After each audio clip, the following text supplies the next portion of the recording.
সাথে কি আমরা পেঁপে স্লাইস ভাজি করবো? হ্যাঁ, পেঁপে স্লাইস ভাজি করবো। এটা নতুন আইটেম, ঠিক আছে, এটা কখনো করিনি আমরা। এখন হচ্ছে পেঁপে যেহেতু ভাজি, লবণ দিলাম। জিনিসটা হইতেছে কি যে আমাদের কালকের পেঁপে রয়ে গেছে, কালকে আমরা পেঁপে রান্না করার পর রয়ে গেছে, এখন এর জন্য কি করবো চিন্তা করে নতুন রেসিপি বের করলো পেঁপে ভাজি।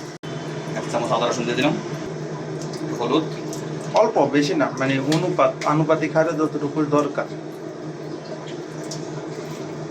মরিচ এটা এবার আপনাদের স্বাধীনতা, আমাদের রাঁধুনি একটু বিষিয়ে দিছে। এটা কি কখনো খাইনি আমরা, এটা নতুন চালু করতে দেখি কি হয়। এটাকে অনেকভাবে রেখে দেবো কতক্ষণের জন্য? এই 10 মিনিট, তারপরে ভাজা শুরু করবো। তেলটা গরম হবে, তেল গরম হয়ে গেছে, এখন হচ্ছে আমরা পেঁপে ছেড়ে দিব।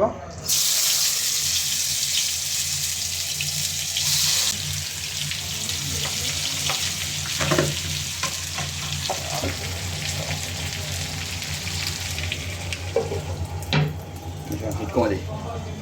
এটা এখন হচ্ছে যে লোহিটা কিছুক্ষণ হবে সিদ্ধ হওয়া পর্যন্ত। পেঁপে সিদ্ধ তো অনেক টাইম লাগে। উল্টিয়ে পাল্টিয়ে দেওয়া হচ্ছে।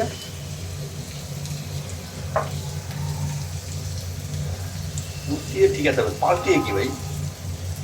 ওই যে যেটা দিয়েছেন না আপনি, ওইটা উল্টাতে সময় এটা পাল্টে গেছে না, এটাকে বলা হয় উল্টিয়ে পাল্টিয়ে।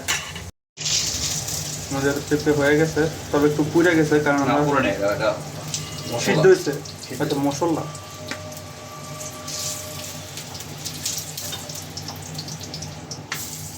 পেঁপের কিচ্ছু হয় না, পেঁপে ঠিক আছে।